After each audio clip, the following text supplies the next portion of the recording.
भाई और बहनों, मातृशक्ति को नमन।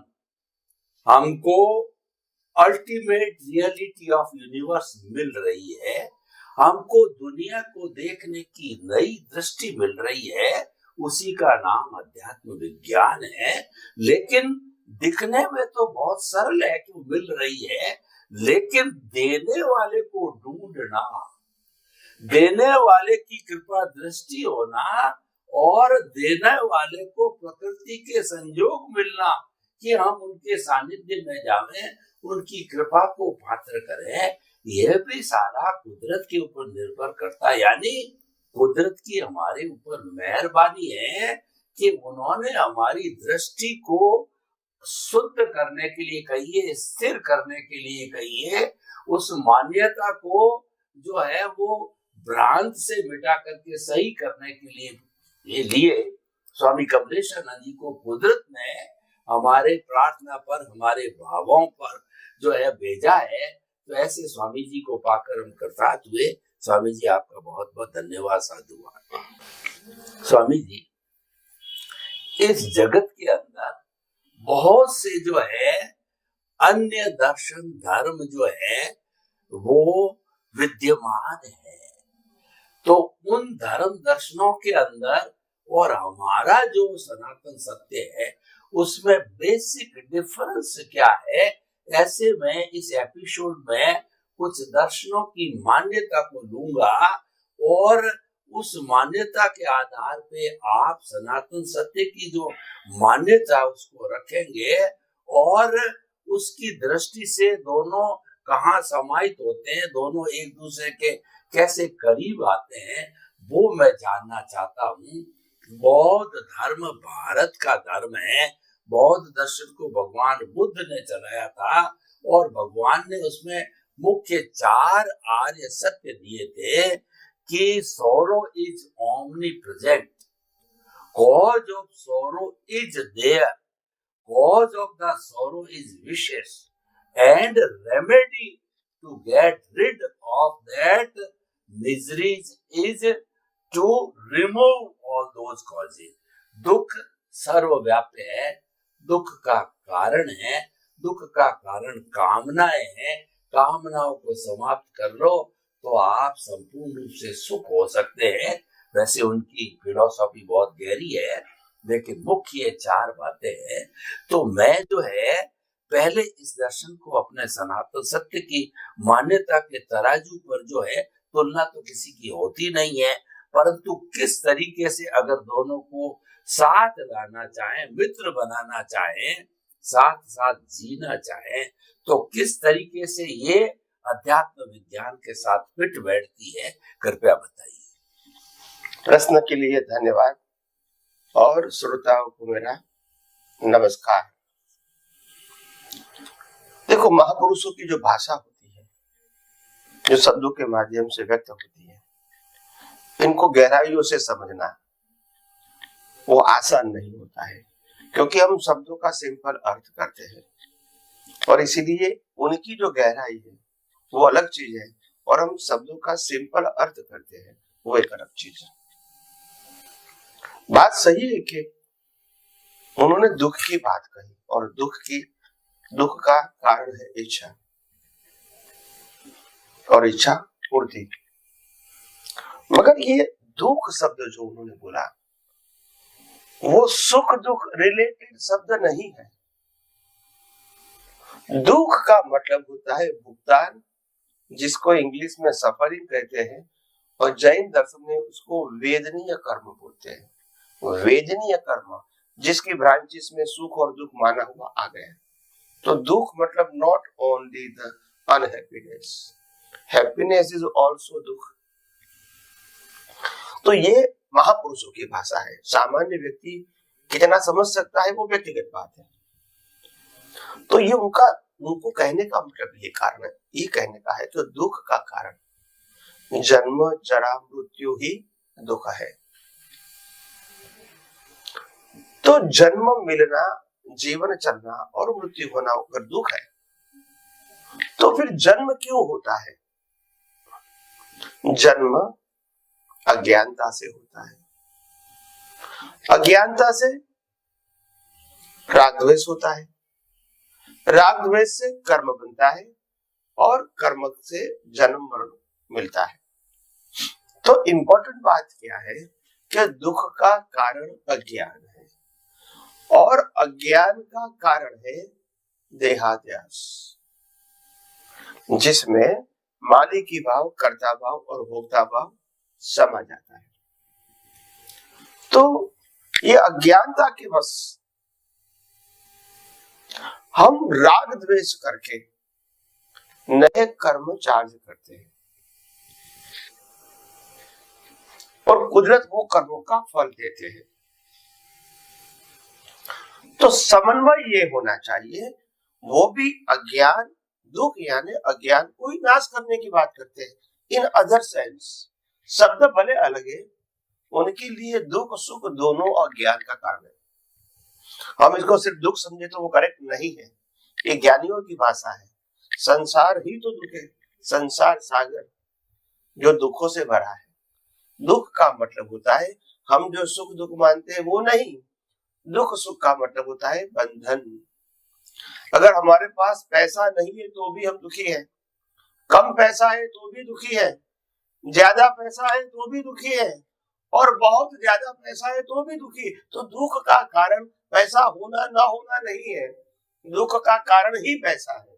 तो इस एंगल से देखो, लौकिक समाज में कम ज्यादा या होना ना होना वो सुख दुख है, ऐसी भाषा ज्ञानियों की नहीं होती है, ये लौकिक भाषा में होता है। तो ज्ञानियों की भाषा ये है।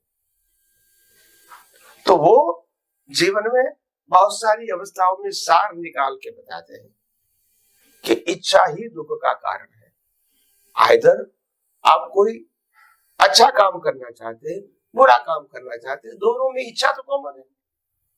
तो इच्छा दुख का कारण है।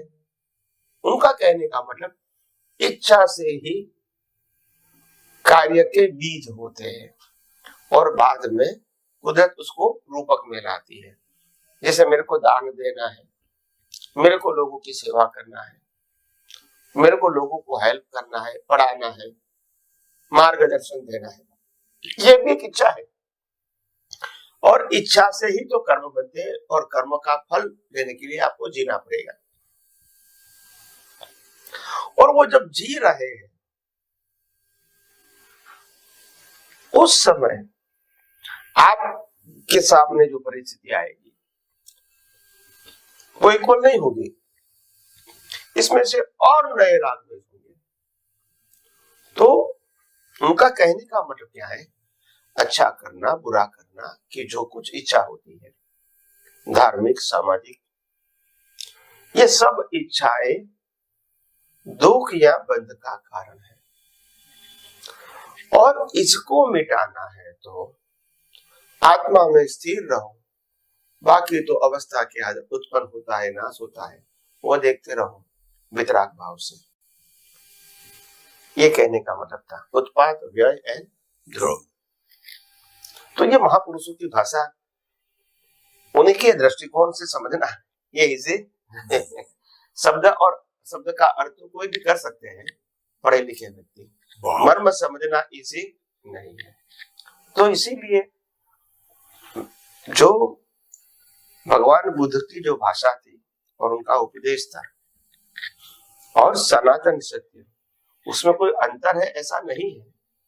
मगर क्या होता है, वो मूल पुरुष जाने के बाद उनकी जो भाषा होती है वो सब इसका रिलेटिव भाषा में एक्सप्लेनेशन करते हैं और बाद में उसकी परंपरा चलती रहती है। आप समझो कि भगवान बुद्ध के माध्यम से जो कुछ भी बातें निकली, उन्होंने तो खुद ने कभी शास्त्र लिखे नहीं, महावीर ने भी नहीं लिखे, मगर उसके जाने के बाद उनकी परंपरा में जो शास्त्र बनाए गए, लिखे गए, उसको लोग लौकिक भाषा में उसका अर्थ और मर्म निकालते हैं और इसीलिए कंफ्यूजन तो होगा ही। तो आपको उस लेवल पे जाना पड़ेगा जो उनका मकसद था बताने का। वो जहां तक समझ में नहीं आएगा मर्म, वहां तक वो एक्चुअली क्या कहना चाहते थे वो समझ में नहीं। और नहीं आएगा तो आप खुद भी यूज नहीं करोगे और प्रेजेंटेशन भी नहीं होगा। और इसीलिए सभी धर्मों के अंदर यही हुआ है, मूल पुरुष ने क्या कहा और बाद की परंपरा ने क्या समझा। हम एक छोटा सा एग्जांपल ले लें। स्वामीनारायण धर्म में स्वामीनारायण भगवान के नाम के व्यक्ति हो गए महापुरुष के रूप में। उन्होंने बचपन में घर का त्याग कर दिया, छोटी वेरी चाइल्डहुड, क्योंकि उसको मालूम हुआ कि ये जीवन कोई ग्रेटनेस वाला जीवन नहीं है, दुख भरा जीवन है। और ऐसे छोटे मकान में परिस्थितियों के आधार से संघर्ष में जीवन जीना ये कोई जीवन नहीं है। तो वो घर से निकल पड़े, नदी में जंप लगाई, जहां निकलेगा वो सही, क्योंकि अभी तो कुदरत के पास जाना है तो कोई एड्रेस तो होगा ही नहीं। तो ऐसे वो निकल गए और निकलने के बाद वो जंगलों में कुदरत के अंदर घूमे। एक बात उनके जीवन में, जो जीवन था उनका, उसमें एक बात थी, इनको कोई चीज की इच्छा और अपेक्षा नहीं थी। जहां भी गए लोगों ने खाना दिया तो ले लिया, जरूरी है पेट के लिए, मगर बाकी कपड़े, पैसे और अन्य कोई जरूरी सामान कभी लेने की चेष्टा नहीं की। वो कहता है मैं कुदरत के ऊपर जीता हूँ, मेरे को ये जरूरत नहीं है। ऐसे छोटे कॉपिन पहनते थे और निकल पड़ते थे।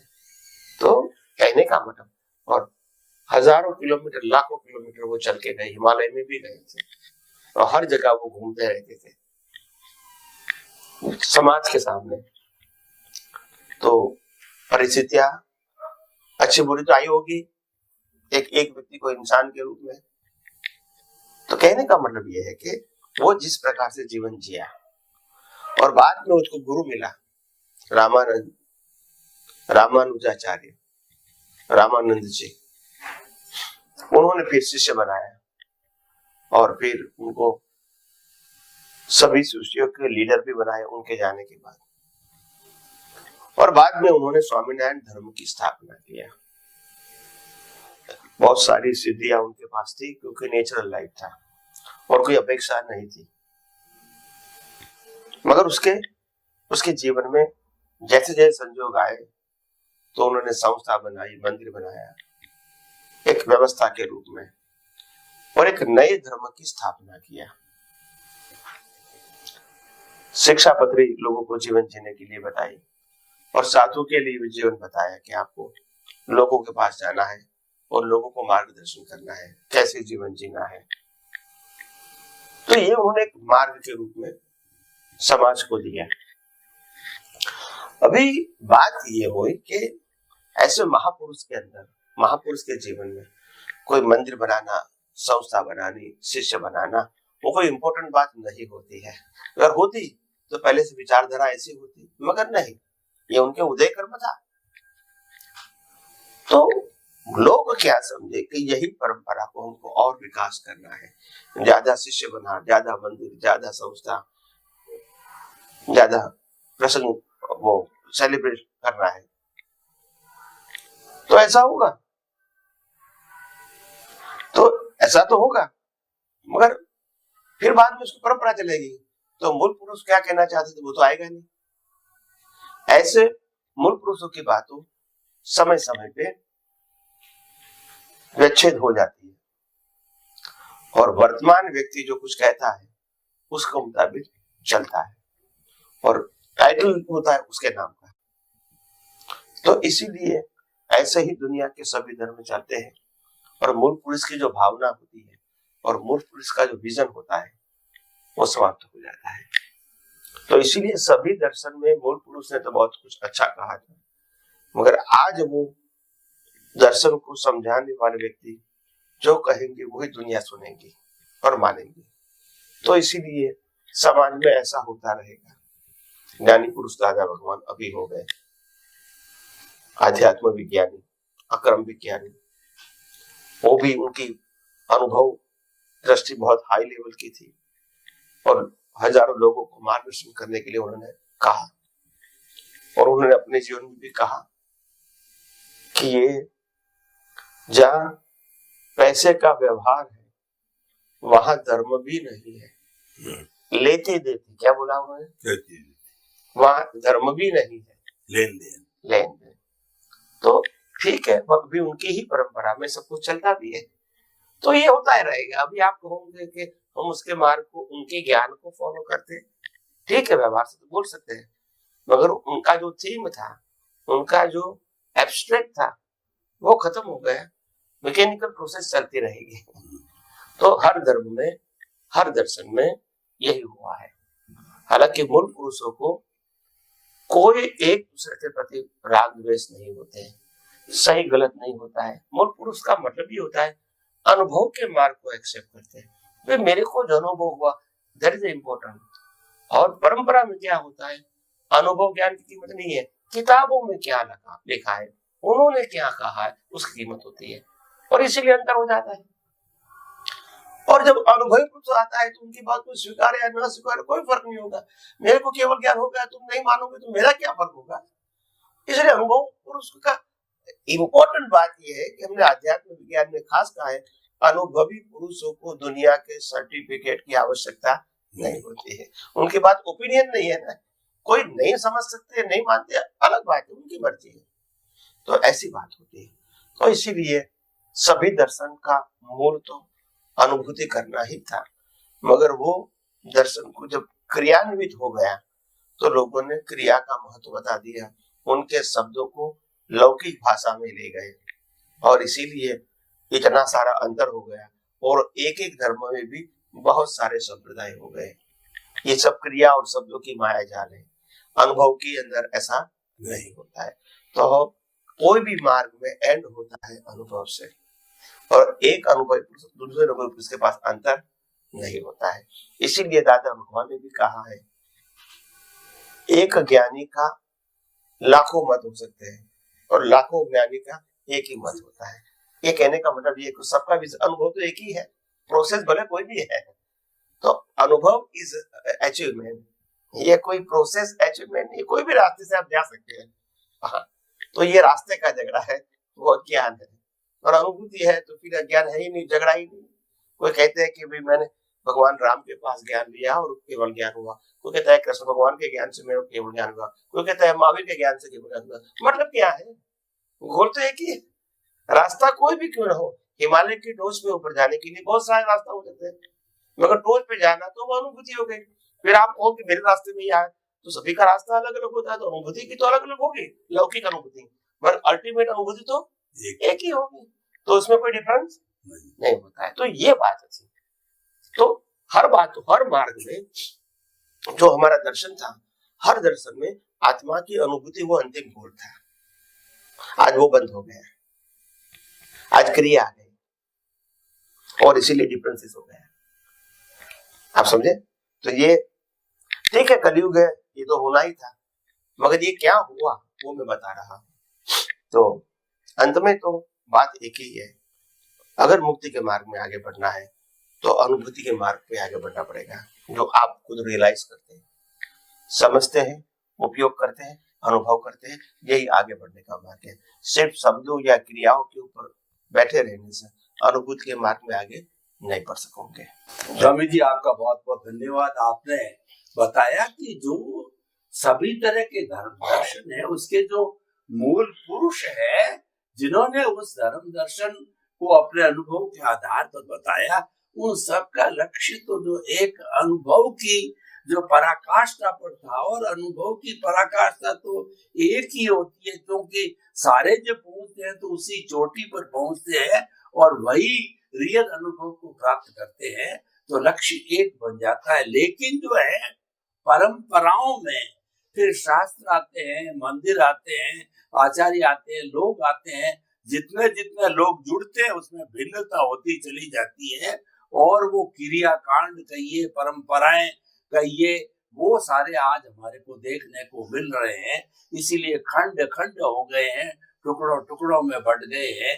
लेकिन फिर भी हम सौभाग्यशाली है कि हमको सनातन सत्य मिला है, उसमें अनुभव की पराकाष्ठा पर, अनुभव की प्राप्ति पर जोर दिया गया है। स्वामी जी, आपके प्रति बहुत कृतज्ञता। जय सच्चिदानंद। जय सच्चिदानंद।